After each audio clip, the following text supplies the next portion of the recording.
प्रतीक कुमार सिंह दो आईडी से भाई इतना नहीं पढ़ना होता। इतने सीरियस हो जाओगे, इतने सीरियस हो जाओगे फिर तो डीएसए क्या सब चीज छोड़ दोगे।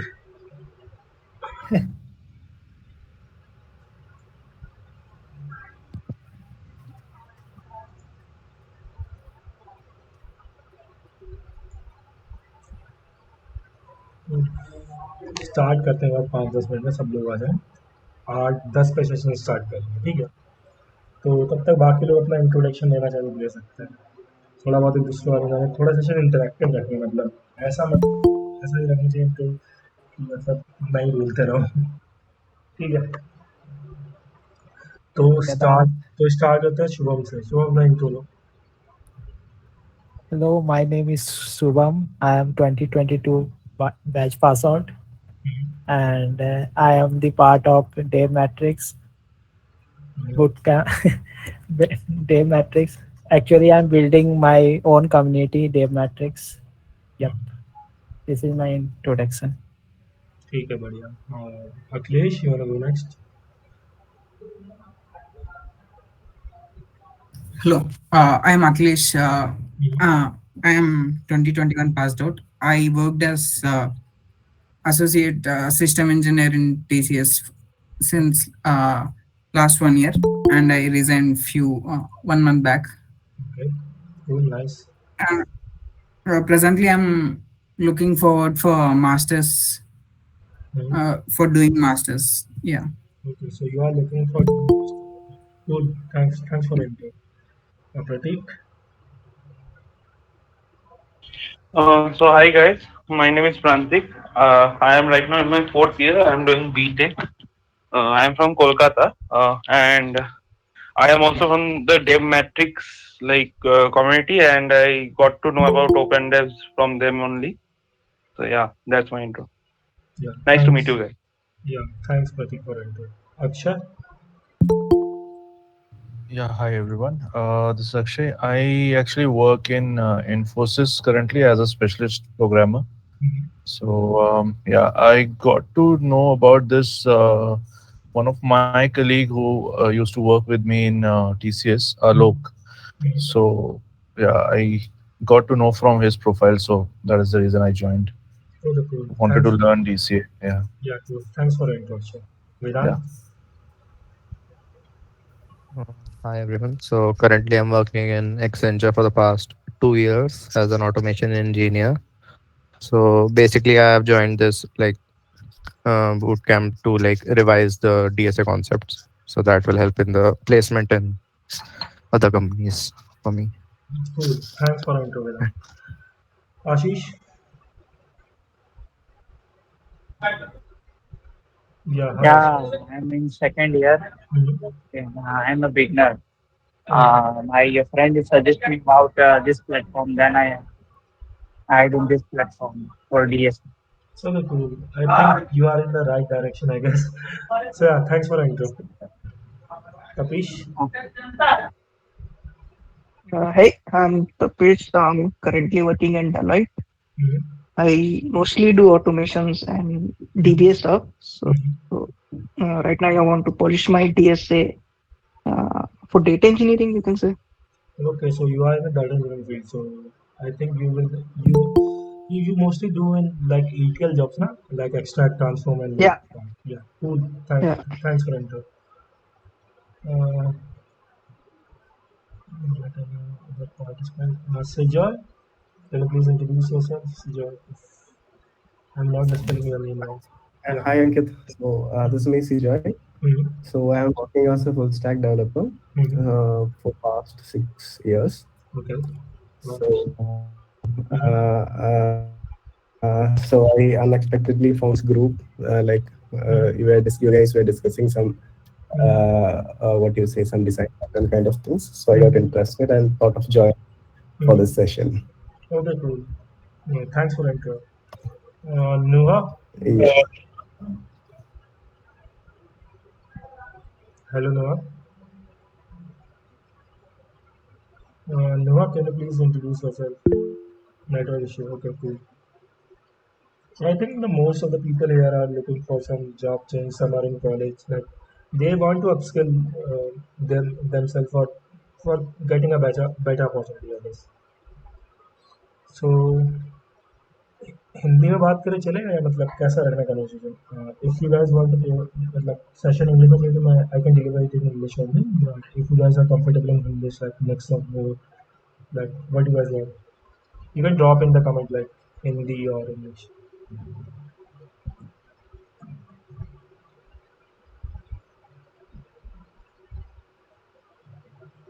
English, okay, cool. So, hmm. So what I will be doing, like, let me introduce myself first. So, my name is Ankit Singh Ganyan. I am a 2021 pass out.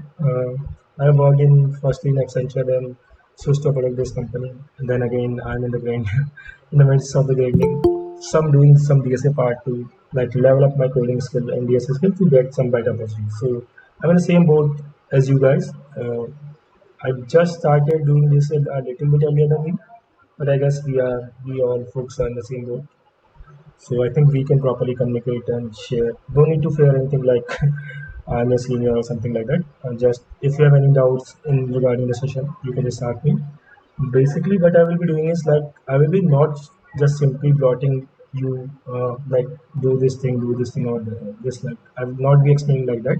I will be sharing my approach like how are real problem solver things like if you are stuck somewhere like why we do DSA like first we need to clear this concept like DSA helps in improving our problem solving ability. It helps in thinking correctly like finding solution to the problem that you haven't encountered before or taking help from your peers or taking help from online uh, like searching some correct keywords or some correct strings so that you might get your answer like you desired. Basically, you uh, as like there is a बोलता है ना कि software engineer की सबसे पहली skill जो होती है कि अगर आपको अच्छे से गूगल करना आता है so you are half software engineer like you are on your way कि आपको आधा सॉफ्टवेयर इंजीनियर तो ऐसे ही आ गई so if you know like how what to Google and how to Google like आप वो आधी चीज़ वैसे कवर कर लेते हैं वो आपको आधी चीज़ वैसी चीज़ आ जाती है सो आई गेस हम भी सेशन ऐसे स्टार्ट करेंगे कि I will be sharing my screen and like telling and explaining the complexity part is that okay to all of you Yep. बस सेशन ना थोड़ा इंटरेक्टिव रखना है मतलब कहीं पे डाउट है कुछ पूछिए तो मतलब घबरा ना मत क्योंकि देखो बेसिक प्रॉब्लम सॉल्विंग स्किल तो है ठीक है उसमें एक पार्ट भी आता है कि आपको अपने डाउट पूछने आने चाहिए कि you should be able to like raise your voice if you have some doubts क्योंकि देखो अगर आप डाउट नहीं पूछोगे ना तो कोई आप दूसरे का वेट मत करो कि वो डाउट पूछेगा मेरे बिहाफ पे you have to be self dependent कि आपको सेल्फ डिपेंडेंट होना पड़ेगा कि मैं मेरे को डाउट आया तो मैं ही पूछूंगा या मेरे को दिक्कत आई तो मैं ही सॉल्व करूंगा किसी की हेल्प ले सकते हो पहले सॉल्व करने के लिए पर एक अच्छा प्रॉब्लम सॉल्वर वही होता है जो सेल्फ डिपेंडेंट होता है कि उसको खुद से पता था क्या क्या चीज़ें करनी है किसी की हेल्प ले सकता है लेकिन करेगा वो खुद से ठीक है तो इसका सेशन मेरे ख्याल से मेंबर्स तो काफ़ी आ गए हैं स्टार्ट कर लेते हैं मैं स्क्रीन शेयर कर रहा हूँ देखने बताना कि स्क्रीन दिख रही है नहीं दिख रही है हाँ ठीक है दिख रही है स्क्रीन अच्छा दिख रही है screen okay cool so topic of conversation बहुत इजी है टाइम कॉम्प्लेक्स से तुमने कोई बीटेक में या कोई फाइनल ईयर में उसने कहीं ना कहीं मतलब पढ़ा ही होगा टाइम कॉम्प्लेक्सिटी क्या होता है फिर एक बार सर्च करते हैं कि अगर मेरे को जनरली देखना होगा कि टाइम कॉम्प्लेक्सिटी कैसे करते हैं अच्छा 10 मिनट आते रहे हम लोग ठीक है सो मेरे को सर्च करना सबसे पहले तुमको गूगल करना है ठीक है मेरे को सर्च करना है टाइम कॉम्प्लेक्सिटी ठीक है तो सिंपल सी बात है यहाँ पे सर्च करूँगा टाइम कॉम्प्लेक्सिटी ठीक है तुम्हारे सामने कर रहा हूँ तो इसमें देखो आर्टिकल रीडिंग जो होता है ना दूसरों का आर्टिकल दूसरों को देख के समझना बोलते हैं लोग एक जन हेलो अंकित हाँ हाँ एक जन ने लाइक बोला है कि if speak in English only okay cool so what we can do is like you have to first be able to like Google things like what are the topics that you are interested in learning just Google it like I have just inputted this here like time complexity so I guess Google is smart enough to display result that has more visitor or which is more SEO friendly so just open up one or two articles like whichever side you're comfortable with. Like I will open this to like GFG. I think most people are comfortable with GFG, or maybe you have heard about GFG. I think this screen size is readable now. Or do you want me to enlarge it more? It's readable Okay, cool. for me. Anyone has any doubt about this, please say in the chat. Yeah. So I need some volunteer to pick the doubts from the chat. Like it will be hassle for me to go back. Sure, I will like add on. Okay. Yeah. Okay. Cool. Thanks. So let's start with the time complexity part. Let's before going back to the time complexity part, let's understand the code. Like, why do we need to just basically calculate the time complexity? So, if I will showcase you that the platform that I guess everybody is familiar with lead code. So I will just start this daily challenge problem that I saw there. So basically, whenever we write some piece of code now, so it gets executed like some server memory, some space, or something computation power is used to process this code. Okay, so in mathematical terms, we try to uh, take things relatively. Like we have definitely measures like for measuring distance, like we use relative unit like kilometer or miles. So in terms of the computer field, to calculate the computational power, we have terms the we have coined the term like time complexity to measure the complexity of the program of the piece of code. So in computer science, like basically we have coined this term time complexity to measure the computational power required for a computer to basically run a piece of code. Is that understandable? Yeah. So okay.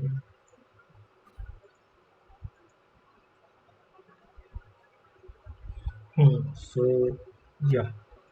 So basically, in computer science, like we have coined a term, like we use relative terms to measure something in mathematical terms.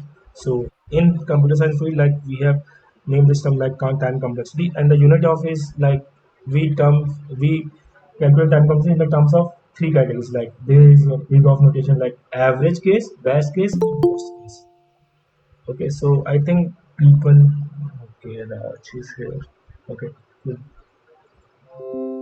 So basically, people like there is always just basically three cases in every system. Like there is the best case, there is the worst case, and there is an average case.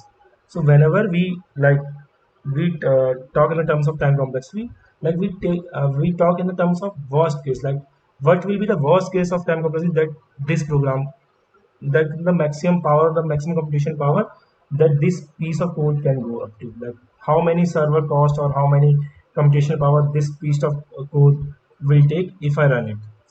So basically, we calculate this in term of operations. So like if a single line of code is executed, we will name it O of one operation. Like this will be a O of one operation. Okay. And whenever we traverse in the form of loop, like this is going from I equals to 0 to I equals to 26. So basically this will be performing 26 operations. So basically this code is performing 26 operations here, and this code is performing only one operation. And if I replace it by like some random number like n, it get represented by this piece of code is like running O of n times. So, and in time complexity terms, like we take bigger values for comparison. Like if O of n plus there is O of one complexity code, like it is running, like we will take the worst case would be the O of n time complexity. Like if it is O of 2n, like we will consider it O of n. And now I will explain like what is this O of n things that I'm talking about. So let me go back to the article first. Okay, so okay,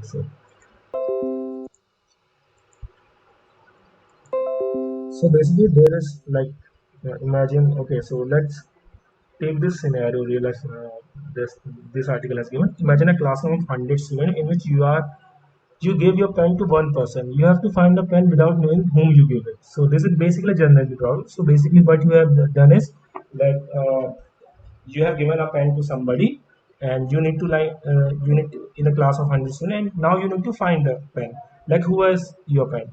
So what you can do is, like, there are certain methods to find pen, and what the O of order is. O of n square approach, like, if you can relate to that, if one loop is taking O of n approach, like how many loops will take O of n square approach? Like if there will be two loops, then it will be considered as O of n square complexity. And if there are three loops in place, then it will be taken as O of n cube complexity. Is that understandable up to now? Any confusion here? किसी को कोई confusion अभी तक? So Ankit, I have one doubt. Okay, cool. Yeah, ask One away. question. So when you say like three loops, it is like loop inside a loop. Yup. So basically, Is first, So basically, for two loops, like I am considering I equals to 0 to n, like the first loop is running in this way, and the second loop is also running from 0 to n, and the third loop is also running from 0 to n. Like there are particular ranges now. If one program is running 1 to n, imagine a scenario like consider an example of two loops. One program is outer loop is running from 1 to n, and inner loop is running from 1 to n again. Okay. So for each one, Okay. the inner loop will run n times for each one. So consider like one into n, like 2 into n, 3 into n. Consider this case. So when you sum it, like it will generate a, I think, arithmetic progression in mathematical. When we take the sum of this average case, or what we do when we take a proper sum of this series, it will generate like O of n square. Like if you sum n times, like what will be the mathematical formula? If you take n add it to n times, like it will be n into n, n square. So that complexity derives from their mathematical formula. So this DSA part is nothing much, like it is maths simplified in the technical terms. Like you are just basically doing mathematical operation here and there. Is that cool, or do you want me to define it more? Understood. Okay, cool. Understood. Yeah, okay, cool. So next, moving on to the topic, like here it is given that there are three approaches in which you can find which person has taken the pen. So I will re-explain the scenario once again. You have given your pen to your friend in a class of 100 student. Now you need to, like, teacher is coming into the classroom, and you need to find a pen to write or take notes. So here are the three approaches that you can do. Like you can go to ask the first person in the class, and if he has the pen, also you ask this person about the other 99 people. Okay, so this is the O of n square approach. Like you are asking the first person, and you are asking about the 99%. Like you are taking the time now. You are taking the time. Like you are speaking to the first person, and also asking about identifying, like if Aditya has the pen, if Raj has the pen, if Ankit has the pen, if Aman has the pen, if Akash has the pen. So you are performing that operation 99 times. You are performing the conversation 99 times, or 100 times, you can say, including the person itself. And when you go to the second person, you are repeating the same conversation again and again. So repeating the 100 tasks, like 100 speeches are exchanging in itself. Like you are repeating hundreds words with the first person, you are repeating 100 sentences with the first person, you are repeating 100 sentences with the second person, and this will go on up to the 100%.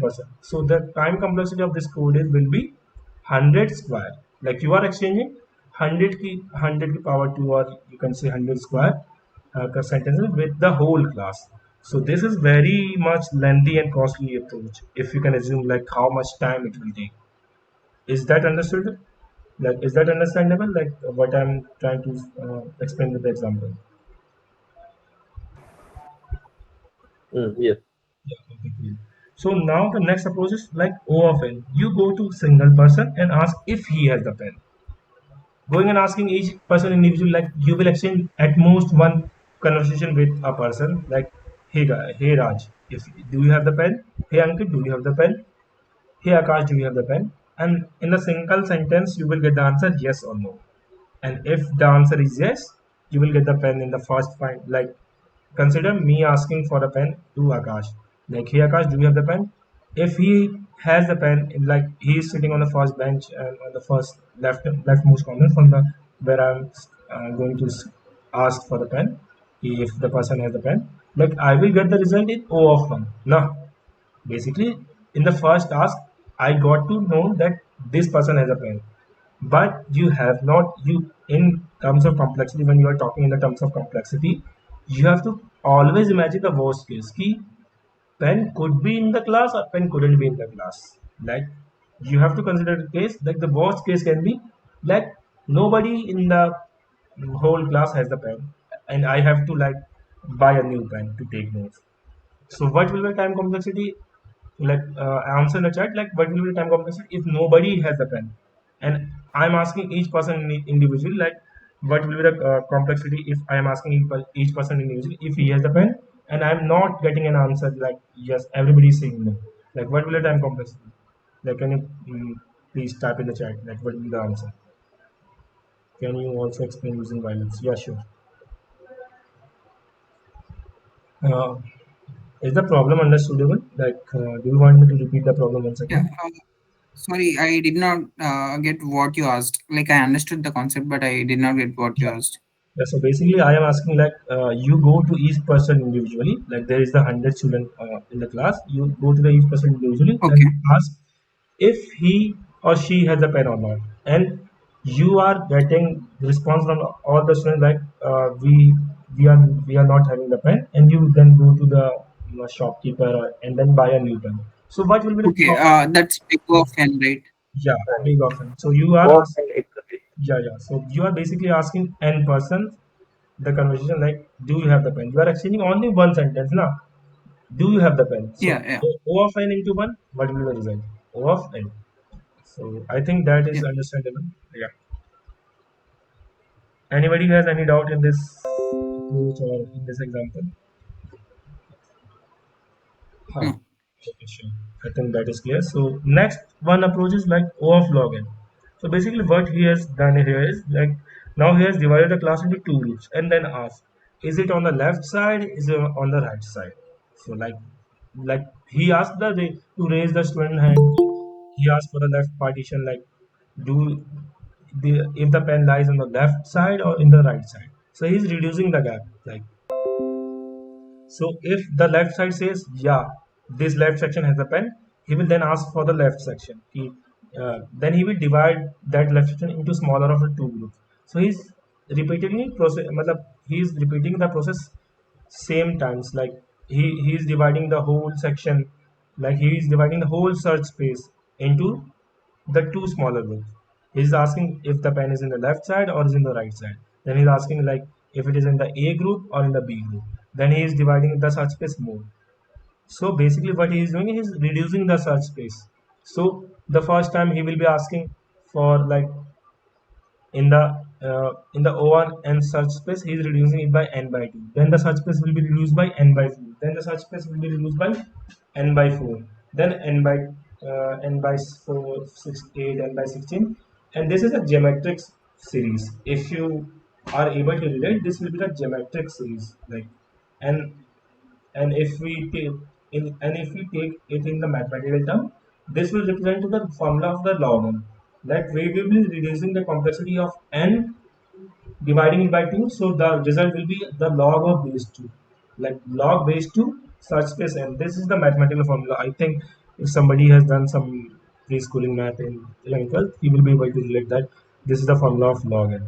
And if in the complexity, if the process is dividing itself by 2 or 3, then we consider it like it is a logarithm expression. Is that understandable, or do you want me to repeat this part? Yeah, understood. Like I have one doubt. It stops at n by n, right? Yeah. Basically, when there is one element n by n. Yeah, basically you reduce it. Like the best case, the at the end case, like there will be two people now. At the end at the end of the search, there will be remaining two people. Like, and he will ask, yeah, do you have the pen? The left person, he will ask the left person, do you have the pen? If he responds no, then he will go to ask to the right person. And if he says yes, then he has the pen. If he says no, then again he doesn't have the pen, so again he has to go to the shopkeeper and buy the new pen. So you have to be always consider the worst case in mind. So when developing a solution, you like, if I think most of the people are web developer here or tester or some profile, so you have to always imagine the worst case, like the system. You have to imagine the task considering that the system can fail. You have to build a perfect system that can handle the worst case, and you have to reduce that worst case complexity by leap or bounds. Like if an algorithm is running by O of n square, just imagine the case. Just imagine the case. Like you have to search in, like this pen example, in a real life scenario. Like you have to find an element inside your database or something like that, and you have written a query which finds it in O of n square terms. Okay, so so take the dataset example, like there are 1 lakh users inside them. So 1 lakh square, you can imagine how big chunky operation the server need to perform to process that.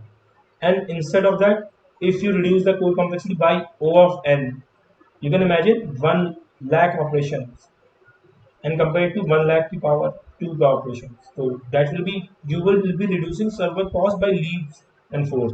And if you can write the log of n code, like 1 lakh the log, if you take log of 1 lakh, like it will be around 100 or 1000, 1000 or 10,000 more. So you will be reducing the complexity by this much. So the companies pays you to reduce this complexity. You are paid to write optimized and better code, so that the server cost, that the maintenance cost is reduced.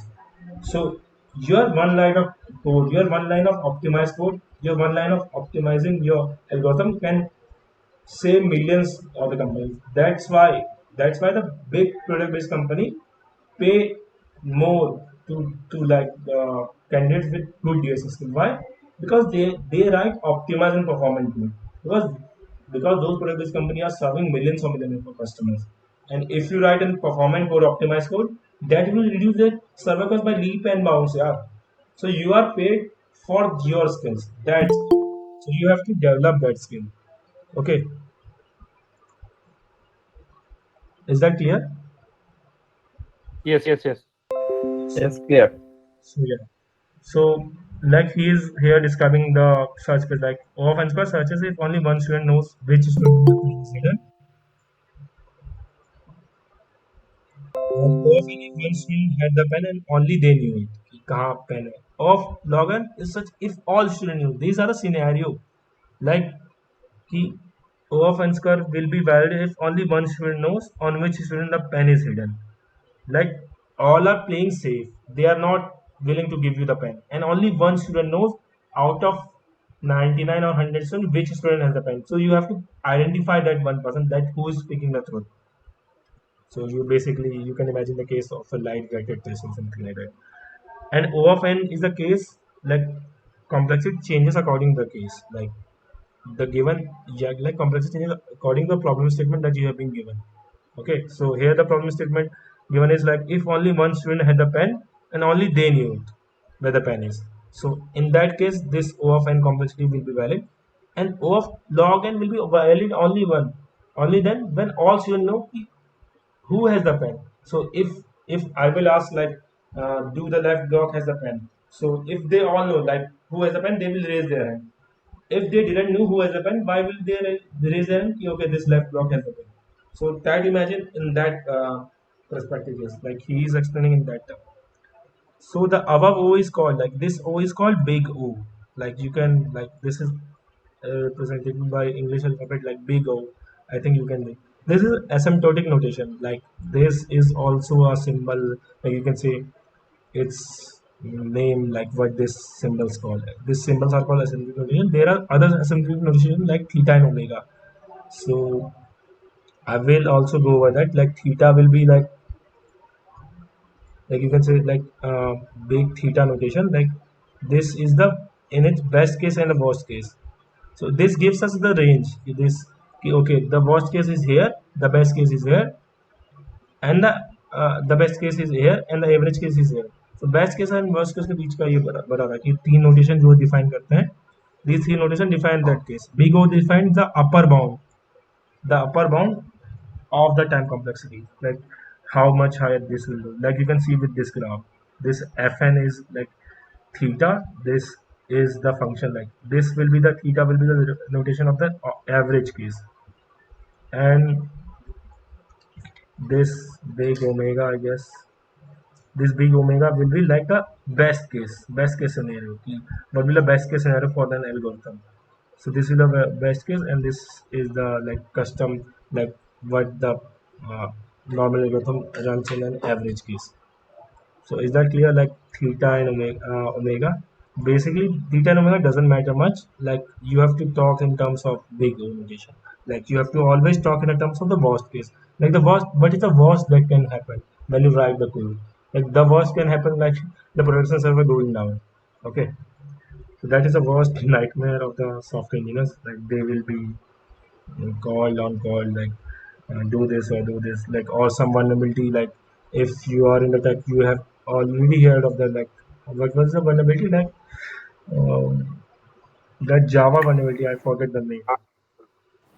Ankit Bhaiya, can you explain in Hindi? यार आधी audience को English में चाहिए, आधी audience को हिंदी में चाहिए, मैं कैसे बताऊं? ठीक है, so more you can vote for like what you want in Hindi or English. I will consider basically on the vote part. Not audible. You are not audible to me, but I guess I am audible to everyone. So yeah, so basically vote for like which language do you want me to teach? Like, are you comfortable in Hindi or are you comfortable in English? So I can like basically on your user demand, I can shift to English or Hindi. Like you can type in the comment like which language you want me to go forward with. Hindi, okay, cool. Both is okay, cool. Comfortable with which language you are comfortable with, both, okay. So I think most people are comfortable in English, so I will go with the mix of English, okay. So ये जब भी बात करते हैं कि देखो कि एक वनएबिलिटी आई थी जावा में कि कुछ लॉग करके कुछ था मतलब जावा कुछ पैकेज था, उसमें वनएबिलिटी आई थी. So that is the worst nightmare कि उसमें कुछ प्रोडक्शन में बग आ गई, कुछ वनएबिलिटी आ गई. The worst one nightmare is like you write an बेकार कोड कह लो, कुछ कोड कह लो कि तुमने बहुत कॉम्प्लेक्स कोड लिया जिसकी कॉम्प्लेक्सिटी बहुत ज़्यादा है और तुमने सर्वर पे चला दिया और सर्वर वो लोड हैंडल नहीं कर पा, सर्वर डाउन हो गया. So that will be the biggest nightmare that you can experience. So that why it is always preferred that you write clean and optimize code. अभी वो क्लीन कोड पर भी बात हो रही थी कि कैसे कई लोगों ने पिछले सेशन में पूछा था कि how to write clean code, कि कोड ऐसे नहीं हवा में लिख दे कि वेरिएबल का नाम कुछ भी. देखो यहाँ से थोड़ा डिफाइनेबल हो गई, देखो सेंटेंस आ रहा है, फिर सेंटेंस की लेंथ निकाली, अरे फिर एन तो मतलब समझ ही आता है कि लेंथ है कुछ है. यहाँ पे एन तो मैंने लिख दिया, एन की जरूरत नहीं थी यहाँ पे. अरे यार हैंग होने लग गया, सस्ता लैपटॉप बुढ़ा हो गया मेरा. अच्छा बस ठीक है. देखो नम से समझ में आ रहा है कि मैंने एक नंबर स्टोर किया है, सी एस से समझ आ रहा है कि कोई कैरेक्टर में स्टोर करा रहा हूँ. यहाँ पे फिर मैं चेक कर रहा हूँ कंटेन्स और स्ट्रिंग वैल्यू हो गई. तो कोड थोड़ा हल्का रीडेबल है, प्रॉपर तो नहीं कहूँगा, मैंने अच्छी नेमिंग दी है, मैंने एब्रिविएशन यूज़ किया और एब्रिविएशन यूज़ करनी चाहिए, ज़्यादा बड़े नाम भी यूज़ करके कुछ मतलब नहीं रहता.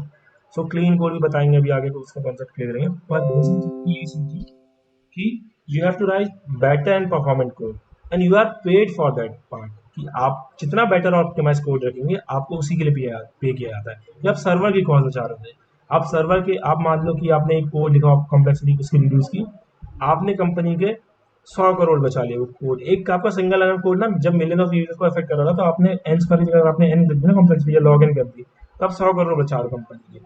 कंपनी को आपको 1 करोड़ देने में क्या फर्क पड़ रहा है ना.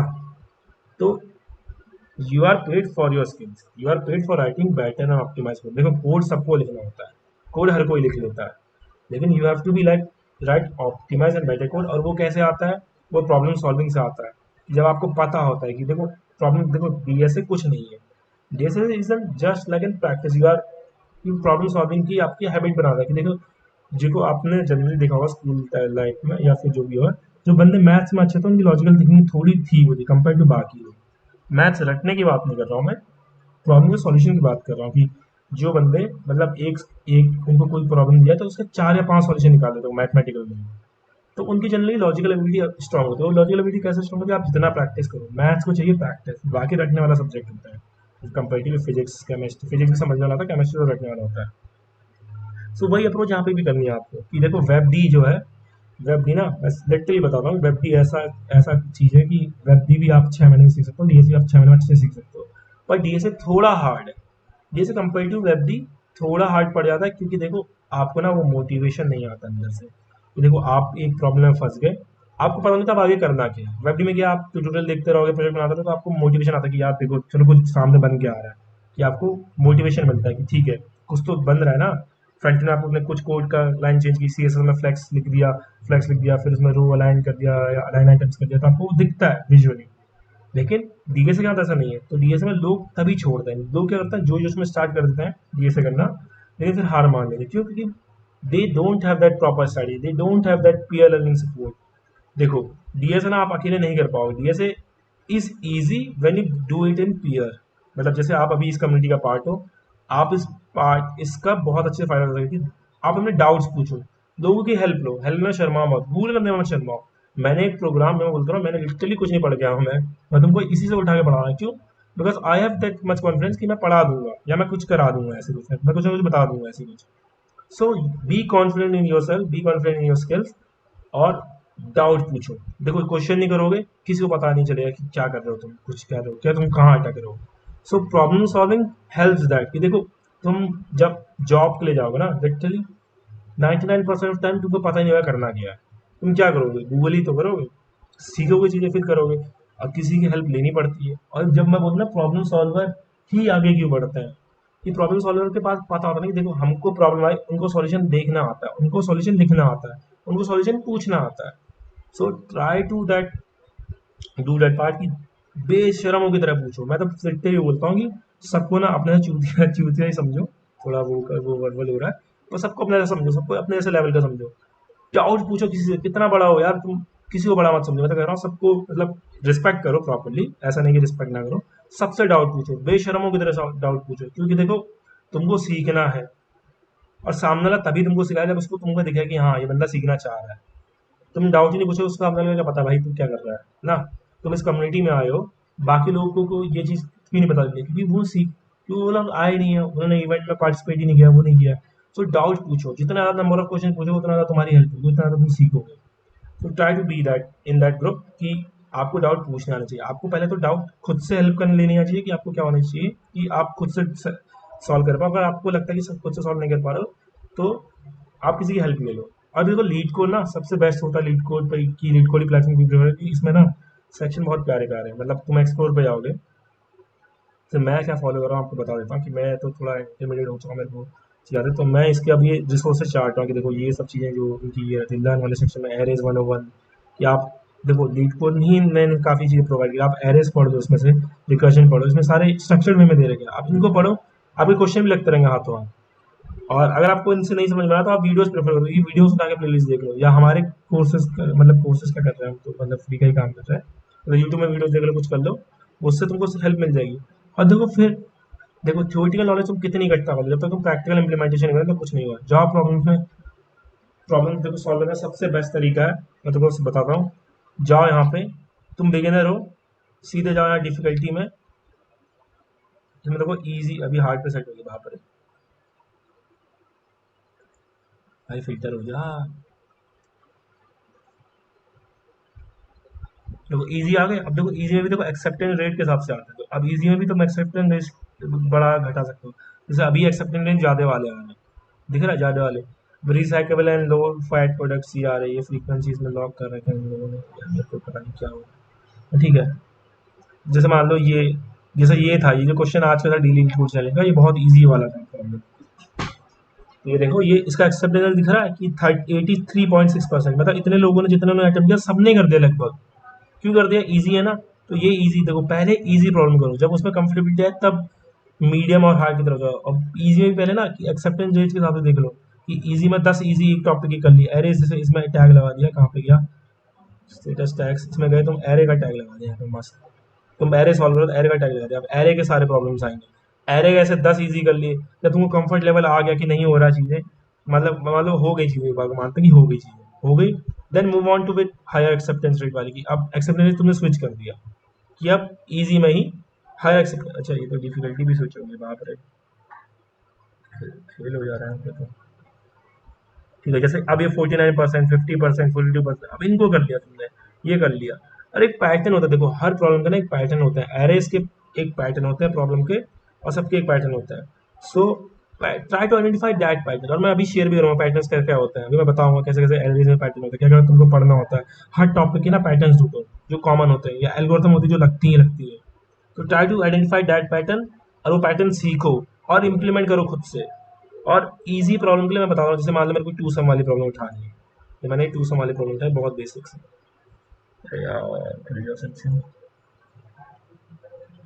टैग टैग हटा दूंगा, सारा हटा ही देता हूँ, लाइब्रेरी आ रहा है।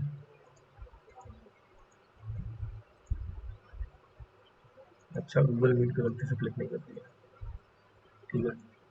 देखो यहाँ पे इजी टैग का दिख रहा है, मीडियम का, तो मैंने इसमें कुछ हैश मैप से किया, अभी सॉल्यूशन नहीं देखते हैं, ठीक है। अब इसमें प्रॉब्लम में देखो अप्रोच ऐसा रहता है, वो बताता हूँ मैं, देखो ठीक है। प्रॉब्लम देखो, पढ़ना पहले तो अच्छे से प्रॉब्लम पढ़ लो, तुमको समझ में आ नहीं आ रही प्रॉब्लम।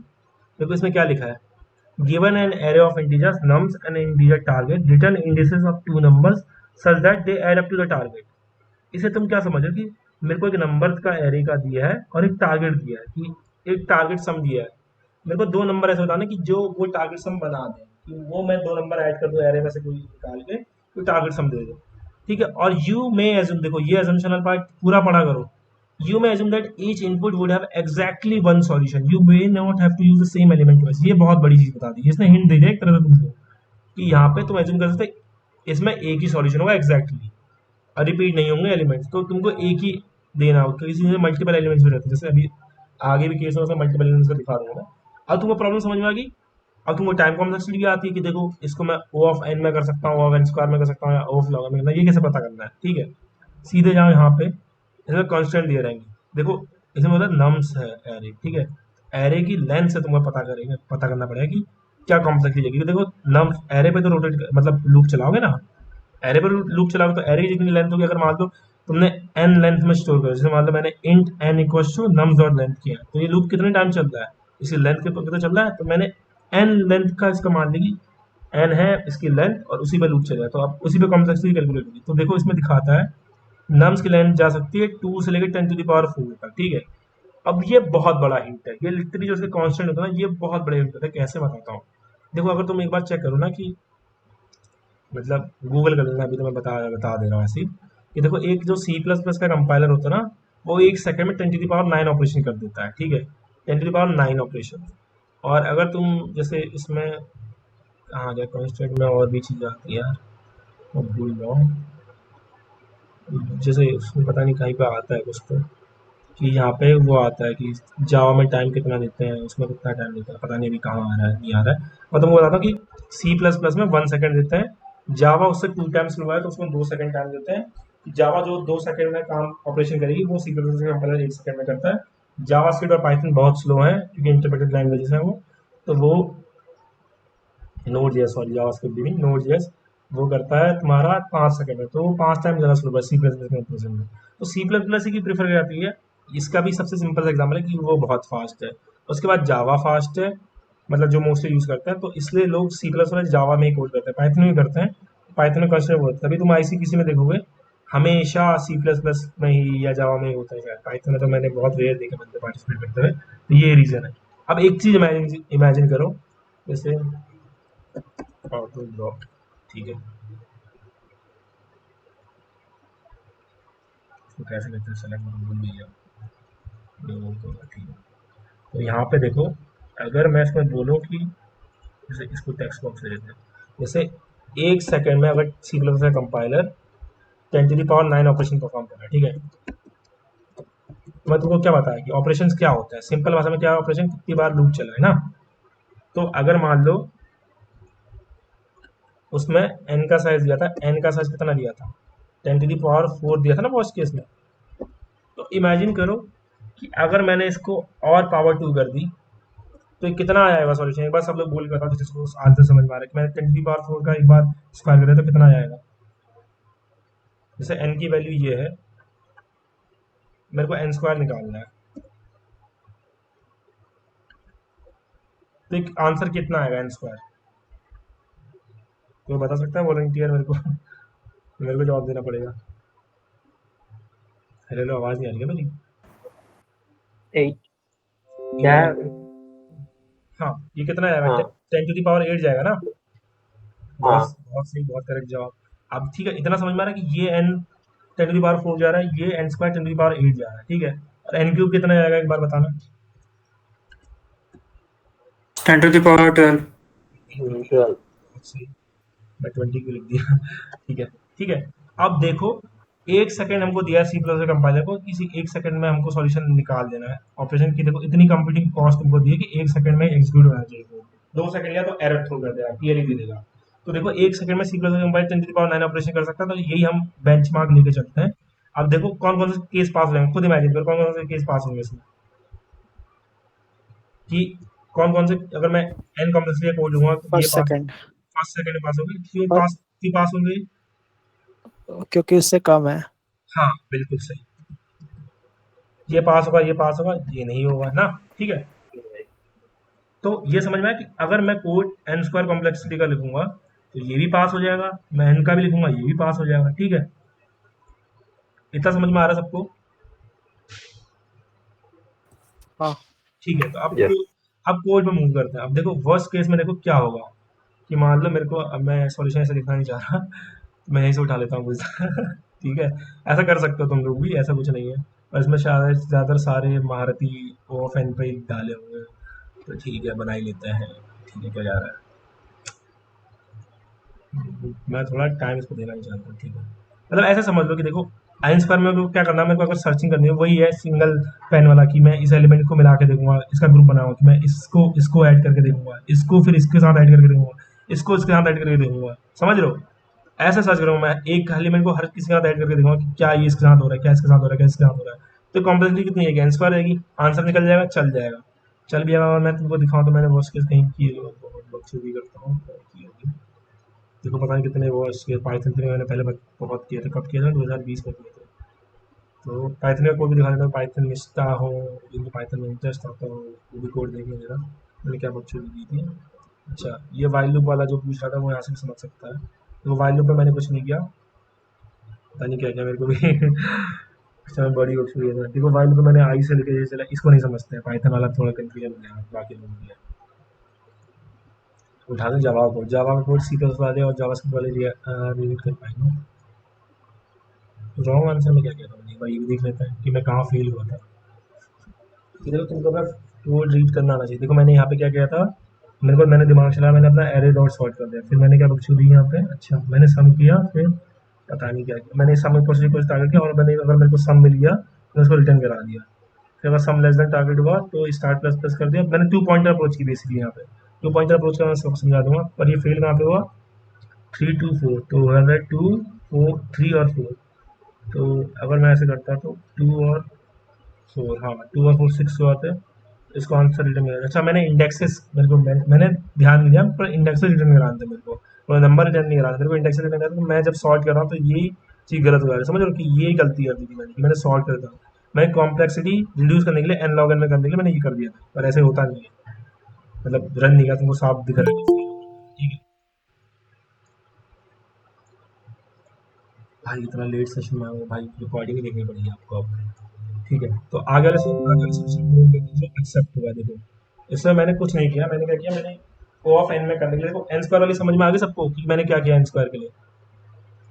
n² में मैंने क्या बोला कि मैं सबसे कंपेयर करता रहूंगा, कि मैंने इसको एलिमेंट उठाया, मैंने इन तीनों से कंपेयर किया, मैंने इसको उठाया, मैंने इन तीनों से कंपेयर किया, मैंने इसको उठाया, इन तीनों से कंपेयर किया, जहाँ मेरे को प्लस करके सब मिल गया मैंने इसको रिटर्न करा दिया कॉल इंडेक्स।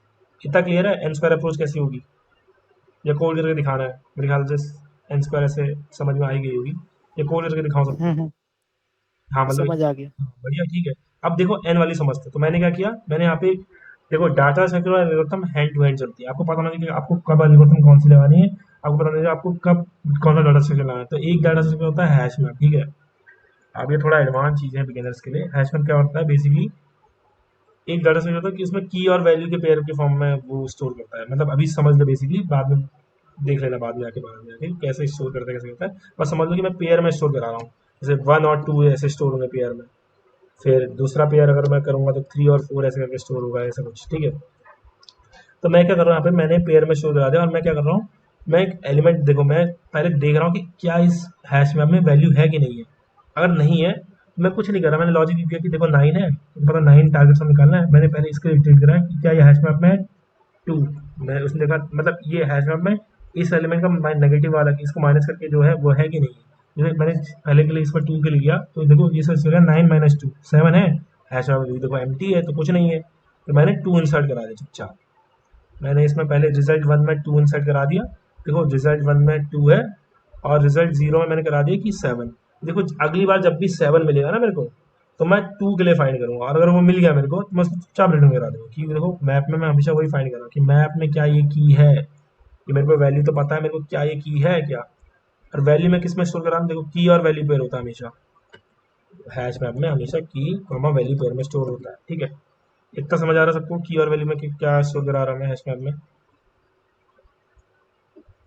क्लियर है? की का मतलब इंडेक्स। हाँ, की को इंडेक्स से और समझ लो, वैल्यू को समझ लो कि मतलब कि उसमें क्या वैल्यू स्टोर हो रही थी। एरे में समझ लो कि एरे में ए ऑफ 0 था ना, ए ऑफ 0 में जो स्टोर हो रहा है वो उसकी वैल्यू हो गई और 1 क्या हो गया, इंडेक्स हो गया। अब हम वो इंडेक्स वाला काम हम की की मदद से अचीव करते हैं कि अब उसमें जरूरी नहीं की फिक्स ऑर्डर में रहेगी की 0 1 2 3 ऐसे करेंगे ना, की 1 भी हो सकती है, की 10 भी हो सकती है, की 5 भी हो सकती है, की एक स्ट्रिंग भी हो सकती है, समझ रहे हो। पर मैंने यहाँ पे डिफाइन किया, देखो डाटा टाइप में की क्या रहेगी, की का डाटा टाइप रहेगा इंटीजर और इसका डाटा टाइप रहेगा वैल्यू का इंटीजर। ठीक है, इतना क्लियर है? इतना क्लियर है, इसमें भी कुछ डाउट है किसी को?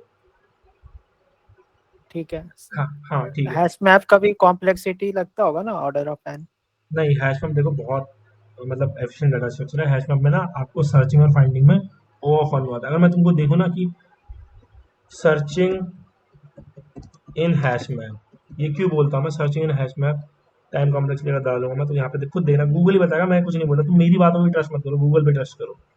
देखो searching for a key in hash map involves applying filtering backend, ये तो बहुत कॉम्प्लेक्स बता दे रहा है। ठीक है, देखो अगर गलत कीवर्ड डालोगे तो ऐसे ही आंसर मिलेंगे, तो तुमको पता नहीं क्या गूगल करा, देखो दिखा रहा है जैसे करेक्ट कीवर्ड डाला दिखा दिया। तो मैं जब बोलता हूँ ना आधा काम तुम्हारा गूगल करने से होता है, सही टर्म से गूगल करोगे तो देखो है hash map has complexity of O of 1 for insertion and lookup, और ये काम तुम एरे के लिए देखोगे ना।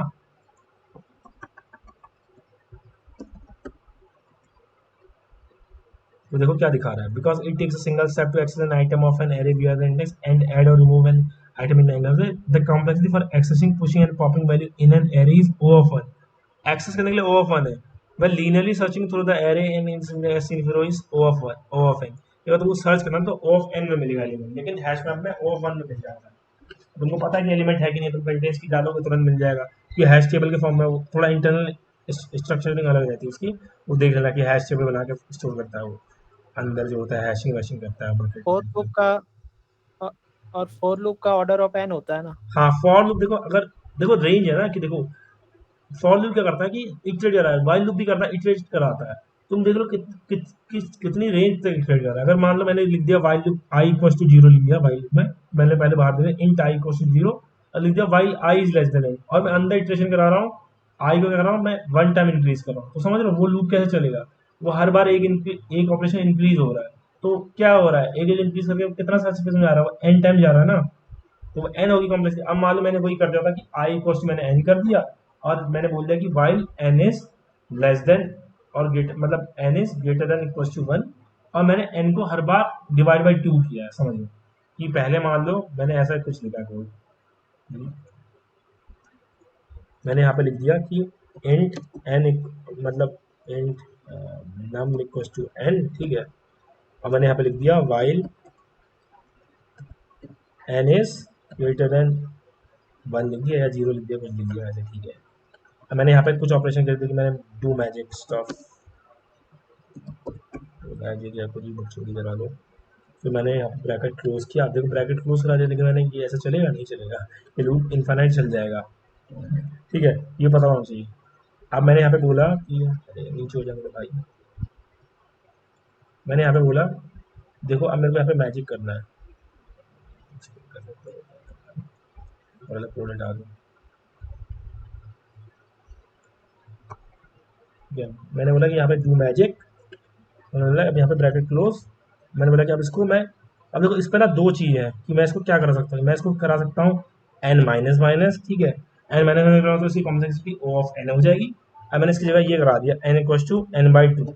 इससे क्या समझ में आ रहा है किसी को? समझ में आ रहा है? जब मैंने तुमको बोला कि बाई टू डिवाइड होगा तो क्या होगा कि n बाई टू पहले सर्च पे जाएगा, फिर n बाई फोर जाएगा, फिर n बाई एट जाएगा, तो क्या इसकी कॉम्प्लेक्सिटी क्या होगी बताओ एक बार सोच के देखो, इसकी कॉम्प्लेक्सिटी क्या होगी? Log n. हाँ बिल्कुल सही, इसकी कॉम्प्लेक्सिटी हो जाएगी log n। इतना सबको समझ में आ रहा है ना इसको कॉम्प्लेक्सिटी log n क्यों हुई है? सब लोग रिलेट कर पा रहे हैं ना? मैंने शुरुआत में समझाया। हाँ हाँ जी भैया। ठीक है ठीक है। तो ये ऐसा कॉम्प्लेक्सिटी दिखती है, ठीक है। तो वाइल लूप का मेरे ख्याल से पता है। अब देखो अब इसमें मैं क्या कर रहा हूँ यहाँ पे उस संभाले में, जैसे मैंने यहाँ पे की और वैल्यू पेयर में स्टोर किया, ठीक है। तो मैं चेक कर रहा हूँ कि देखो की मतलब ये मेरी वैल्यू बना दिया मैंने इस वैल्यू को। मैं चेक कर रहा हूँ क्या इसमें की है कि वैल्यू अगर मान लो मेरी 2 है तो अगर मैं 9 माइनस 2 करूँ तो क्या की 7 प्रेजेंट है मैप में? पहले से नहीं है। तो मैं क्या करूँगा, मैंने वैल्यू ऐड कर दी और मैंने उसके करस्पॉन्डिंग की ऐड कर दी 7। अगली बार अगर 7 आ गया ना गलती से, मेरे को पता है कि 7 पे क्या वैल्यू स्टोर है 2, तो 7 और 2 रिटर्न करा दिया उसका इंडेक्स। समझ रहे हो? ऐसा करके किया मैंने यहाँ पे लॉजिक। तो बस वही लॉजिक है सिंपल सा, और वही मैंने किया और ये इंडेक्स से रिटर्न करा दिया। और भैया हाँ एक बार लूप चला, जैसे अभी एक बार लूप चला हाँ तो हम लोग अप्रोक्स से ऑर्डर ऑफ n लेंगे, ना कि ऑर्डर ऑफ 1।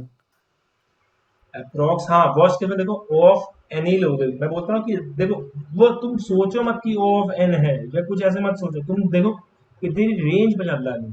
अरे मान लो रेंज, मैंने क्या बोला देखो वाइल लूप का मैंने एग्जांपल दिया था। देखो यहाँ पे रेंज का डिफाइन हो गया, रेंज हमेशा घटती आ रही है ना n बाई 2 से। तुम अगर ऐसे n के हिसाब से देखते चलते तो तुम सीधे बोलते ओ ऑफ एन, पर ये गलत था कि अंदर तो हाँ अंदर रेंज किस हिसाब से काम करा ना उसके हिसाब से डिफाइन होता है क्या कॉम्प्लेक्सिटी कोड की। कोड कैसे खुद को मतलब मैजिकली कम कर रहा है बढ़ा रहा है जो भी कर रहा है उसका आप डिफाइन होता है कि रेंज क्या हो रही है। पहले वो n बाई 2 पे सर्च कर रहा है, फिर n बाई 4 पे कर रहा है, फिर वैसे कर रहा है, तो घटते घटते 1 पे आ रहा है ना। तो n by 2 plus n by 4 plus n by 8 करोगे तो वो आएगी कितना? घट के लॉग नहीं आएगी। मैंने अभी शुरुआत में समझाया था। तो ऐसे डिफाइन करते हैं हमेशा। कोड की कॉम्प्लेक्सिटी पहले कितनी रेंज पे चल रहा है वो देख के डिफाइन होती है। इतना क्लियर सबको? यस। ठीक है। तो अब जैसे कोड होगा, ठीक है, इतना कोड मैंने बता दिया कि देखो कोड जैसे मिल रहा है। अब देखो सबसे बेस्ट अप्रोच जो मैं फॉलो करता हूँ, जो और भी बोलता हूँ, देखो कोड ना ज़्यादा मतलब चीज़ें करने की जरूरत नहीं, शर्माया मत करो।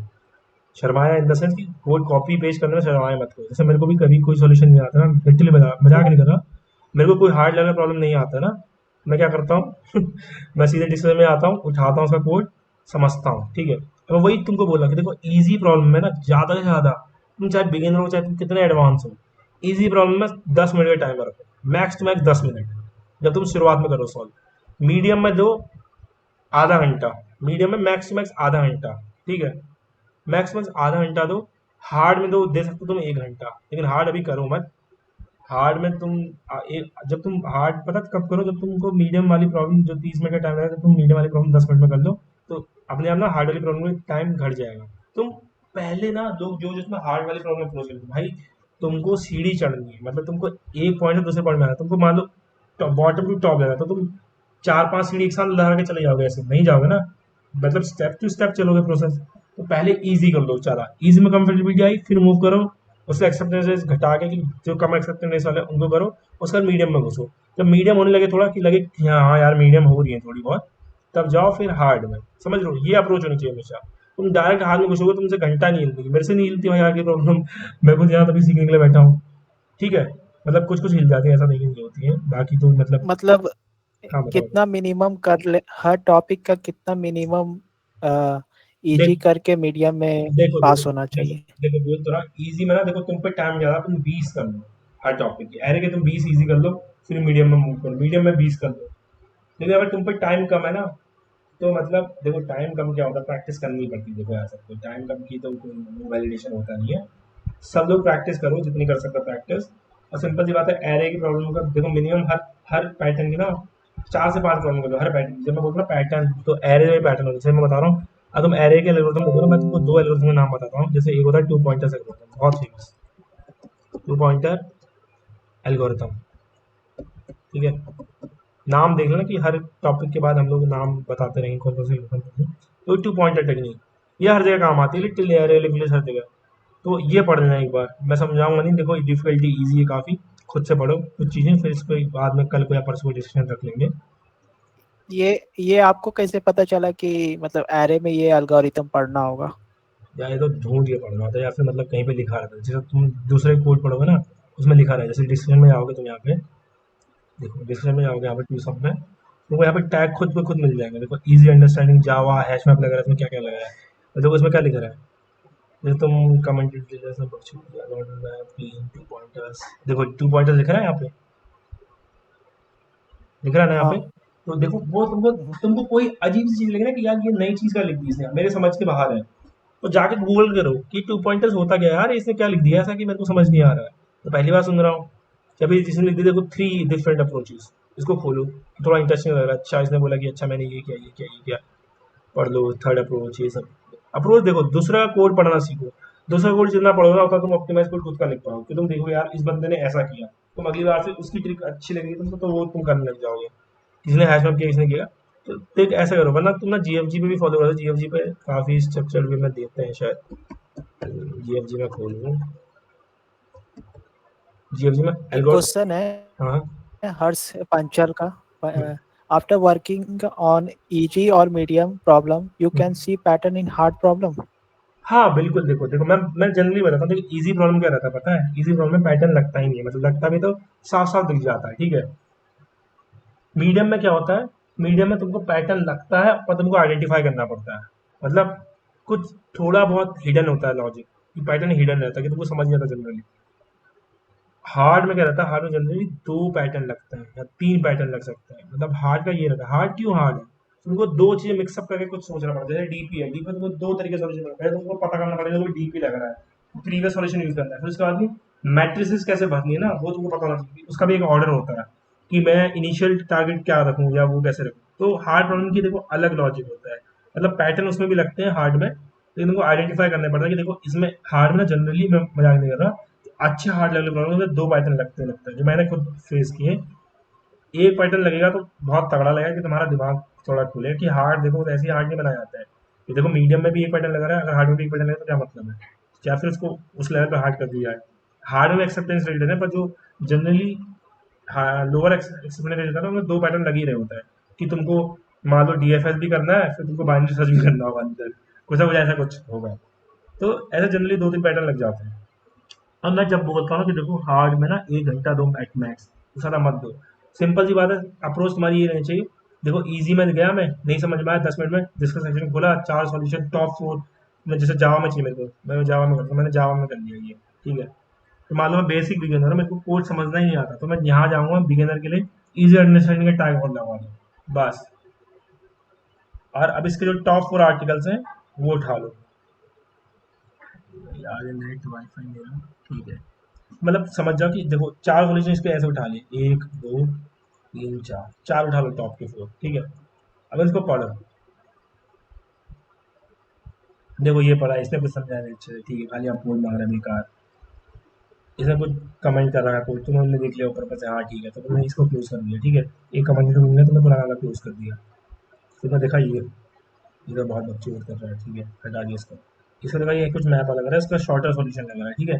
तुमने 2 सॉल्यूशन देख लिया, अच्छा एक ये है एक ये है, और तुमने इसको पढ़ा कि बेसिक अप्रोच फॉर बिगिनर, उसने समझा रखा है कि क्या अप्रोच है, तो इसको भी सिलेक्ट कर सकते हो और देख सकते हो। फिर इसमें जैसे कमेंट करा के देखो, no need to check back elements as it covers in I, और ऐसे करके two loop two for loops for selecting to check, ये मैं जो बता रहा था ना O of n square approach, ये है वो ओ ऑफ एन स्क्वायर जो बता रहा है, ठीक है। फिर ये शायद हाँ ये ओ ऑफ एन स्क्वायर वाली बता रहा है, ओ ऑफ एन स्क्वायर भी नहीं आ रही शायद, ये i+1 है तो एन नहीं एन स्क्वायर ही जाएगी शायद, ठीक है। तो ऐसे देखो कॉम्प्लेक्सिटी देखने में कई सारे मैटर होता है, वो भी शेयर करूँगा मैं कि मतलब कॉम्प्लेक्सिटी देखने में क्या क्या मैटर होता है जो बेसिकली होता है। और एक है ये हैश में वाली जो मैंने तुमको बताई थी, ठीक है। तो ये 2 अप्रोच ने बताई, अब तुमको समझना पड़ेगा खुद से, अच्छा वो हिट एंड ट्राई खुद से देखना पड़ता है। देखो एज केस ना टेस्ट केस लेकर रन करो, ड्राई रन करना अपने कोड को बहुत मैटर करता है।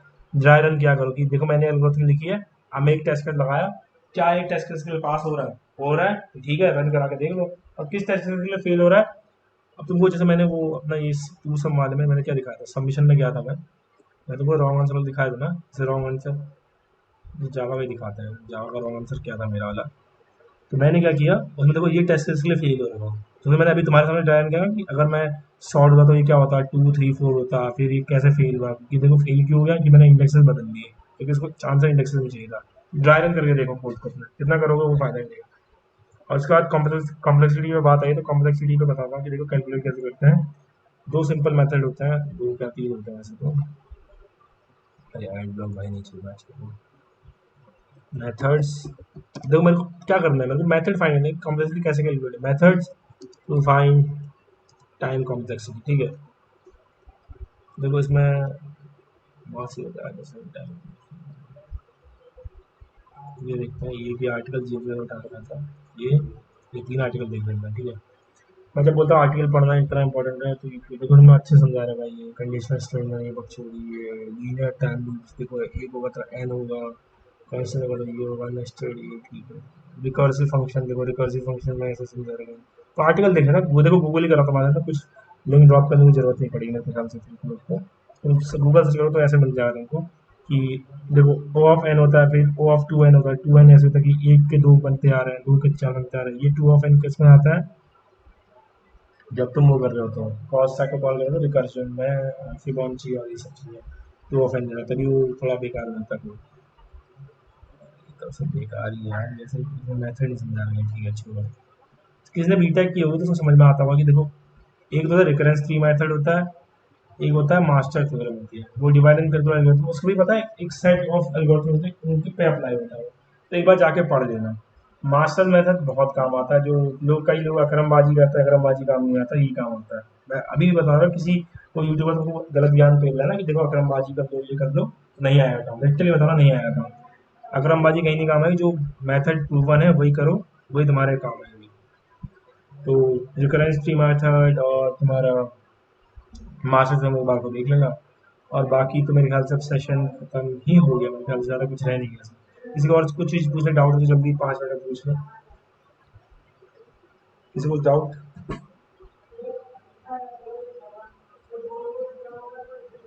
किसी को कुछ डाउट है इसमें टाइम कॉम्प्लेक्सिटी वाले सेशन में? It's not a question, it's a suggestion. अच्छा सॉरी भाई, मिस्टेक हो गई। ठीक है, किसी को कुछ डाउट है? नहीं है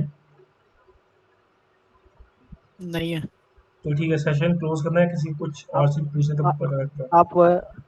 आप जितने आर्टिकल बोले हो फॉर बिगो नोटेशन और जो समझा रहे थे जो आर्टिकल जीएफजी का, वो सब शेयर कर देना एक बार ओपन डेप्स में।